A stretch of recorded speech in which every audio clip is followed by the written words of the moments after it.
Every belief is destined at some time to be outgrown and cast aside. He who pins his faith to beliefs, ancient or modern, builds on an unstable foundation. The free man is absolved even from the desire for a permanent system of thought.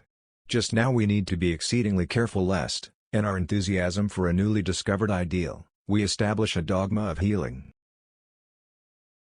The final word in this matter has not yet been spoken, in fact it never can be spoken in any matter with which the intellect has to deal.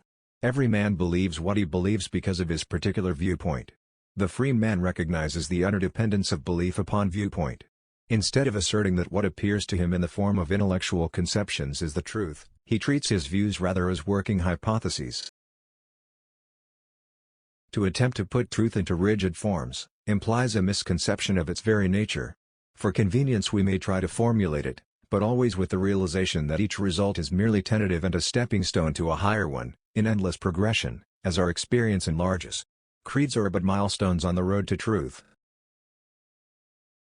The man whose inner world is based on definite beliefs is in much the same quandary as the ancients who fancied that the earth rested on the back of a huge elephant, which in turn stood on a tortoise. But what supported the tortoise?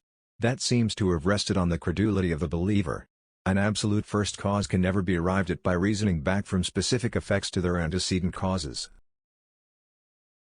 In order to obtain a truer inward view of the world, we must relinquish the viewpoint we have hitherto held. We shall then see that absolute truth is independent of all fixed beliefs and authority.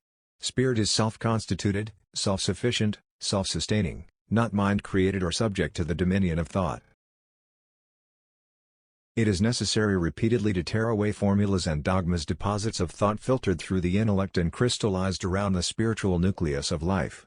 Open-mindedness is the key that unlocks the door of the intellect, and gives one access to the spiritual realm. He who bars this door with dogmas and creeds cannot know the essence of truth.